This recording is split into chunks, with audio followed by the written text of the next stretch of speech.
అందరికీ జై శ్రీరామ్. ప్రతి పనికి మాలినోడు మాట్లాడితే ఆ మాటకి సమాధానం చెప్పాల్సిన పరిస్థితి ఏర్పడుతుంది. ఏం చేద్దాం, ఇలాంటి వెధవలు తగులుతున్నారు. మరి సరే, మన లలిత్ కుమార్ గారు ఏం మాట్లాడుతున్నారో ఒకసారి వినండి. దాని తర్వాత ఇంకో సోంబేర్ గారు కూడా మాట్లాడుతుండో అది కూడా విందాం. రాముడిని బయటకు తీసుకెళ్లి కిడ్నాప్ చేశాడు.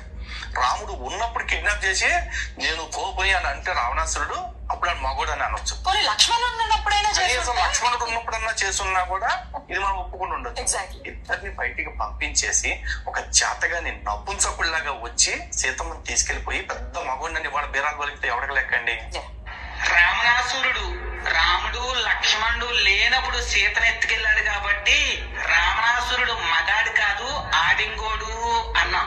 ఇదే మాటను గుర్తుపెట్టుకో. నువ్వు నమ్మిన రాముడు తన భార్యని కాపాడుకోవడం కోసం సుగ్రీవుడితో చేతులు కలిపి సుగ్రీవుడు అన్నయ్య అయినటువంటి వాలిని వానర్ని ఒక కోతిని ధైర్యంగా ఎదురికి దెబ్బలాడి చంపలేక చెట్టు చాటిన గుంటనక్కలాగే నక్కి నక్కి బాణమేసి చంపునోడు మగాడు ఎలాగవుతాడు? నువ్వు చెప్పినటువంటి మాట ప్రకారంగా. వినరా ఈ సోంబేరిగాడి నీతి వాక్యాలు? ఒరే సన్నాసి, నీకు విషయం తెలియదురా. తెలియనప్పుడు ప్రతి విషయం మాట్లాడి పనికి మాలినోడివి అవ్వద్దు. ఏది తెలిస్తే అదే మాట్లాడాలి, తెలియకపోతే తెలుసుకొని మాట్లాడాలరా.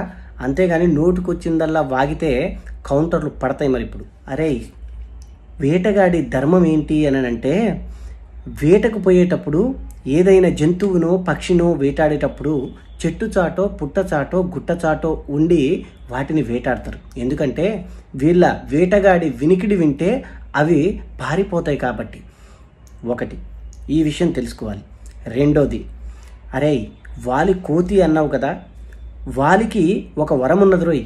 ఏంటంటే ఎవరైనా సరే తనకు ఎదురుగా వచ్చి యుద్ధం చేస్తే అతనిలో ఉన్న సగం శక్తి వాలికి చేరేటట్టు ఒక వరం ఉన్నది.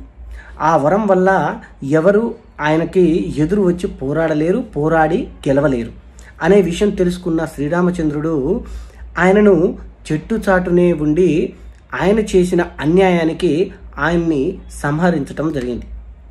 ఇక్కడ భర్త లేని సమక్షంలో సీతాదేవిని ఎత్తుకుపోయిన సన్నాసి అయిన రావణాసురుణ్ణి, తమ్ముని భార్య అని చెరపట్టిన వాలిని సపోర్ట్ చేసి మాట్లాడుతున్న నీలాంటి పోరంబోగుని ఏమనాలో మీరే కామెంట్ చేసి చెప్పండి.